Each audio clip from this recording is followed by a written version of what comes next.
Assalamualaikum warahmatullahi wabarakatuh. Waalaikumsalam warahmatullahi wabarakatuh. Alhamdulillah rabbil alamin wa sallallahu la ilaha illallah wahdahu la syarika lah wa asyhadu anna sayyidina Muhammadan abduhu wa rasuluhu. Allahumma shalli wa sallim wa barik wa karim wa 'azim ala sayyidina Muhammad wa ala ali sayyidina Muhammad wa ala azwaj sayyidina Muhammad wa ala ashabi sayyidina Muhammad wa ala dzurriyyati sayyidina Muhammad wa ala ummati sayyidina Muhammad. تسلم تسليما كثيرا عدد خلقه ورضا نفسه وجنة عرشه ومداد كلماتك. اللهم صل على سيدنا محمد الفاتح لما أغلق والخاتم لما سبق ناصر الحق بالحق والهادي إلى صراطك المستقيم وعلى آله وصحبه حق قدره ومقداره العظيم عدد خلقه ورضا نفسه وجنة عرشه ومداد كلماتك.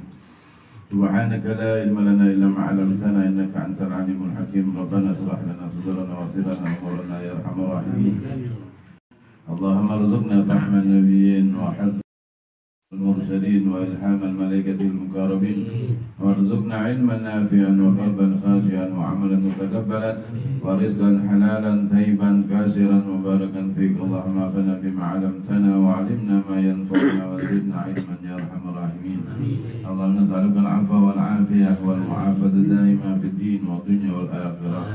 آمين آمين آمين يا رب العالمين. Puji dan syukur kehadirat Allah Subhanahu wa taala yang mana di malam kita masih dikumpulkan oleh Allah di tengah-tengah turunnya hujan rahmat Allah Subhanahu wa taala. Mudah-mudahan dengan turunnya rahmat dan kumpulan kita ini Allah berikan kita sehat, panjang umur dan taat kepada Allah Subhanahu wa taala. Allah berikan kita ilmu istiqomah. Mudah-mudahan Allah tambahkan keyakinan kita, keimanan kita, ketakwaan kita agar bisa terus selalu mengharap daripada ridhonya Allah Subhanahu wa taala dan selalu mengharap daripada sahabatnya Nabi besar Muhammad sallallahu alaihi wasallam. Amin amin ya rabbal alamin. Salawat serta salam selalu tercurahkan kepada junjungan alam Sayyidina wa Maulana Muhammadin beserta keluarganya, para sahabatnya, pengikut-pengikutnya dan juga kita selaku umatnya hingga yaumil qiyamah nanti. Mudah-mudahan kita selalu diakui sebagai umat Nabi besar Muhammad sallallahu alaihi wasallam. Mati kita dalam keadaan husnul khatimah, di akhir hayat kita mengucap kalimat la ilaha illallah Muhammadur Rasulullah dalam surga berjumpa dan berkumpul dengan Sayyidina Muhammad sallallahu alaihi wasallam dan keluarganya. Amin ya rabbal alamin. Ketahuilah bahwasanya ada beberapa ulama mengatakan bahwasanya surga itu murah. Murah. Ada sebagian ulama yang lainnya mengatakan surga itu mahal.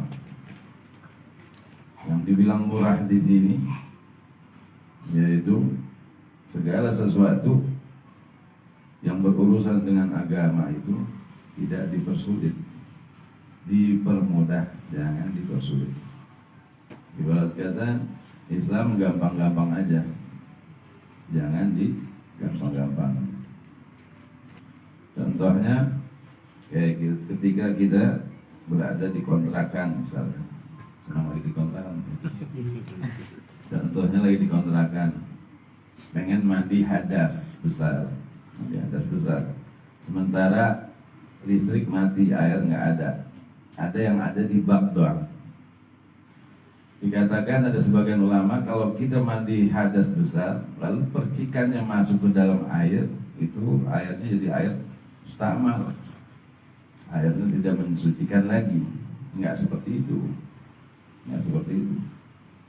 Bahkan kalau ulama Hadramaut pun mengatakan kita bisa wudhu dengan aqua gelas. Bisa wudhu dengan aqua gelas. Gimana caranya? Ntar dulu kita selesaiin dulu bab urusan hadas besar. Kenapa enggak bisa begitu? Karena enggak ada air lagi dan tidak sengaja untuk menjatuhkan daripada air yang kita sirami di dalam tubuh kita ke dalam tukolom, dalam tubak. Enggak disengaja, kecuali ketika kita mandi pala kita di bawahnya bak memang sengaja buat ditampung lagi tuh air. Nah itu yang enggak boleh. Tapi kalau kita udah berhati-hati, kita agak menjauh ngambil air gayung dari atas ke tangan kita biar menyeluruh. Makanya dibilang kita ini disuruh duduk di majelis taklim dimanapun berada, mempelajari tentang fikih, gunanya untuk keseharian kita. Kalau keseharian kita bab urusan mandi junubnya nggak benar, kira-kira sholat aja. Segala sesuatunya jadi kagak benar. Keadaan kita dalam keadaan hadas besar aja, kita makan minum itu jadinya mubah. Jadi mubah, nggak jadi halalnya, nggak jadi halal, jadinya mubah, nggak ada arti jadinya. Yang tadinya ada arti jadi halalnya, jadi obatnya untuk diri kita, jadi manfaatnya untuk diri kita, jadi vitaminnya, jadi obat segala macamnya untuk diri kita, jadi biasa aja jadinya. Kalau kita dalam keadaan hadas besar, tapi belum pengen mandi hadas besar dingin, air panas nggak ada, gimana ceritanya? Ambil wudhu untuk menghilangkan hadas besar sementara. Ya Allah, niatin aja dalam hati, namanya niat itu dalam hati. Ya Allah, aku ingin ngambil wudhu untuk menghilangkan hadas besarku sementara. Hadas besar sementara. Jadi buat kita ntar makan minum bisa baca-bacaan itu. Selain dari bacaan Bismillah, Alhamdulillah, nggak boleh, paling istighfar boleh. Makanya kalau orang mabok pun nggak boleh baca bacaan yang lain-lain, apalagi baca Al-Quran, nggak boleh. Jadi dia niatin untuk zikir, bukan untuk baca. Kayak orang hadas, kayak perempuan lagi keadaan haid, boleh nggak dia baca Yasin, megang mushafnya aja nggak boleh. Tapi kalau baca kulhu boleh nggak? Boleh, tapi diniatin untuk zikir, bukan niat untuk baca Al-Quran. Karena Al-Ikhlas itu, kulhu itu Al-Quran, bagian daripada Al-Quran. Tapi diniatin buat zikir, apa? Kalau dia niatin untuk baca Yasin segala macamnya nggak boleh. Nah, kembali lagi bahwasanya Islam itu mudah, tapi jangan dimudah-mudahin. Islam itu gampang-gampang aja, jadi gampang-gampangin. Sebenarnya kalau buat cerita urusan mandi hadas itu, sebelum mandi hadas kita mesti cebok dulu, tuh bersihin dulu dari kemaluan kita. Pokoknya cebok dulu, habis cebok kita wudhu. Dari wudhu terus ngebasuh daripada mandi hadas itu sebelah kanan dulu tuh, basuh kanan semua kaki, sampai dari bahu sampai kaki kanan, sebelah kanan, baru kiri. Selesai kiri baru kepala. Itu mandi hadas yang benar. Hadas yang diperintahkan oleh Rasulullah seperti itu. Tapi ada juga orang yang mandi hadas di kolam renang ada. Ketika dia pengen mandi hadas nih, keadaan kolam renang tinggalnya borong dari ujung jadinya. Ketika mandi itu dari ujung. Kalau pakai gayung tuh, ibarat kata nih gayung nih, itu pas ngejatohinnya pas di ujung jari kita bisa. Mandinya seperti itu. Niatnya bukannya pas mandi, pas mau masuk kamar mandi aja udah tahu niatnya itu mandi hadas, cuman segitunya aja sebenarnya udah sah buat ini mandi hadas. Nggak perlu kita niat di dalam kamar mandi, karena di dalam kamar mandi kadang-kadang ada orang yang pakai WC, ada WC-nya, nggak boleh nyebutin terucap segala sesuatu, ngomong yang lainnya aja nggak boleh di dalam kamar mandi, apalagi ngucapin kalimat-kalimat Allah kan gitu, nggak boleh. Jadi niat dari luar aja kita udah belum masuk kamar mandi itu udah niat, namanya udah niat mau mandi hadas. Bahwa alam terus karena air itu cuma sedikit, air buat mandi hadasnya cuma sedikit, cuman bagusnya mandi hadas itu dari kanan dulu ke kiri.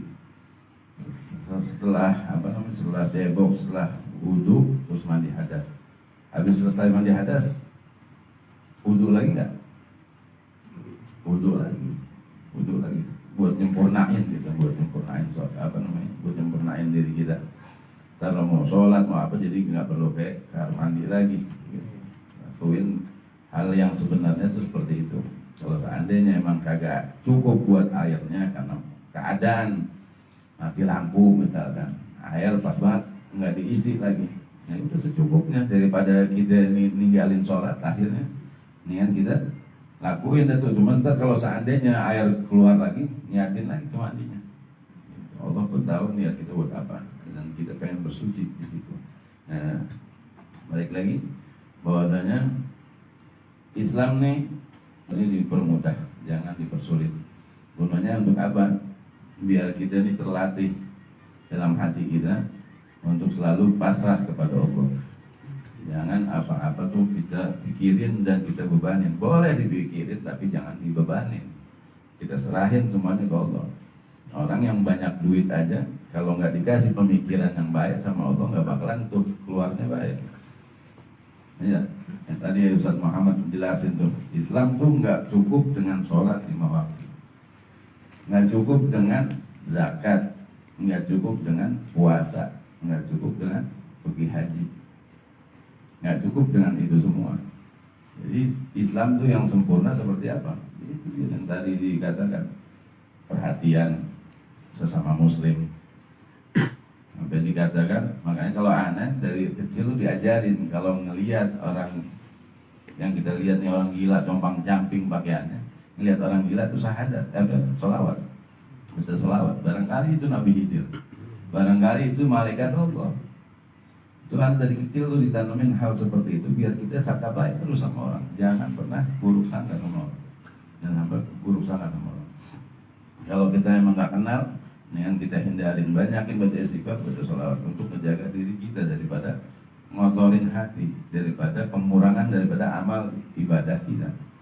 Yang tadi dijelasin bahwasanya di bulan puasa orang bukan sekedar nahan makan dan nahan minum aja, karena haus aja, tapi untuk nahan semuanya itu. Amarah kita, pandangan kita, mulut kita, pendengaran kita, tangan kita, kaki kita, terutama hati kita. Jangan sampai haus sama lapar aja, mata cuma ngomong, mata ngelihat yang kagak-kagak, mulut ngomongin yang kagak-kagak, kuping dengerin yang kagak-kagak. Jadi percuma ibadah puasanya.